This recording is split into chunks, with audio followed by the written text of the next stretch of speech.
ಜಾಥಾವನ್ನ ಉದ್ಘಾಟನೆ ಮಾಡಲಿದ್ದಾರೆ.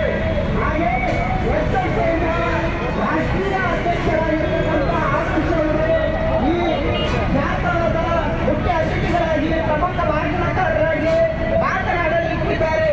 ಹಾಗಾಗಿ ರಾಜ್ಯದ ನಾಯಕರು, ರಾಜ್ಯದ ಅಧ್ಯಕ್ಷ ಕಾರ್ಯದರ್ಶಿಗಳು, ಕಲಾವಿದರಿಗೆ ಈ ಜಾಥಾದಲ್ಲಿ ಪ್ರಮುಖವಾಗಿ ರಾಜ್ಯದ ಶಿಕ್ಷಣ ಸಂಸ್ಥೆಗಳ ಬಗ್ಗೆ ಬೆಳಕು ಚೆಲ್ಲುತ್ತಾರೆ. ಹಾಗಾಗಿ ನಾಗರಿಕರು, ಸಾರ್ವಜನಿಕರು ಹೆಚ್ಚಿನ ಸಂಖ್ಯೆಯಲ್ಲಿ ಪಾಲ್ಗೊಳ್ಳುವುದರ ಮುಖಾಂತರ ಈ ಜಾಥಾವನ್ನ ಯಶಸ್ವಿಗೊಳಿಸಬೇಕಂತೇಳಿ ತಮ್ಮಲ್ಲಿ ವಿನಂತಿ.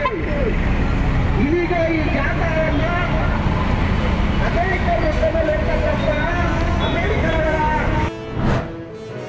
ಸಂಘ ಪರಿವಾರ ದೇಶದ್ರೋಹಿ ಸಂಸ್ಥೆ ಅಲ್ಲ, ರಾಷ್ಟ್ರಭಕ್ತ ಸಂಸ್ಥೆ. ಭಾರತ್ ಮಾತೆಗೆ ಜಯ, ಪಾಕಿಸ್ತಾನ ಜಿಂದಾಬಾದನ್ನು ನಿಲ್ಲಿಸ್ತಾರೆ.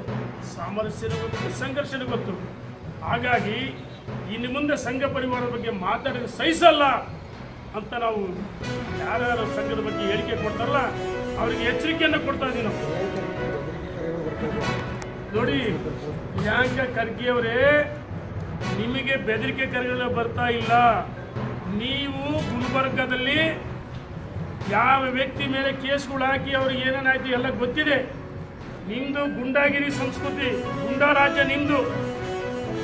ಒಂದು ರೀತಿ ಗುಲ್ಬರ್ಗ ಆ ಭಾಗದ್ರೆ ಗುಂಡಾ ರಾಜ್ಯ ಮಾಡಿ ಕೊಟ್ಬಿಡ್ತಾರೆ. ಇದು ನಡೆಯಲ್ಲ. ಕೆಲವು ಫೇಕ್ ಕರೆಗಳನ್ನ ನೀವೇ ಕರೆ ಮಾಡಿಸಿ, ನೀವೇ ಪೋಸ್ಟಿಂಗ್ ಹಾಕಿಸಿ ಈ ರೀತಿ ಕಪಟ ನಾಟಕ ಆಡಬೇಡ ಪ್ರಿಯಾಂಕಾ ಖರ್ಗೆ ಅವರೇ. ಇದರ ಬದಲಾಗಿ ನಿಮಗೆ ಕೊಟ್ಟಿರ್ತಕ್ಕಂಥ ಇಲಾಖೆ ಜವಾಬ್ದಾರಿಯಿಂದ ಕೆಲಸ ಮಾಡಿರಿ, ರಾಜ್ಯದಲ್ಲಿ ಅಭಿವೃದ್ಧಿ ಮಾಡಿ ತೋರಿಸ್ರಿ. ಈ ರೀತಿ ಅನಗತ್ಯವಾಗಿ ಸಂಘದ ಬಗ್ಗೆ ಸಂಘ ದೊಣ್ಣೆ ಹಿಡಿತಾ ಇದ್ದಾರೆ. ಸಂಘ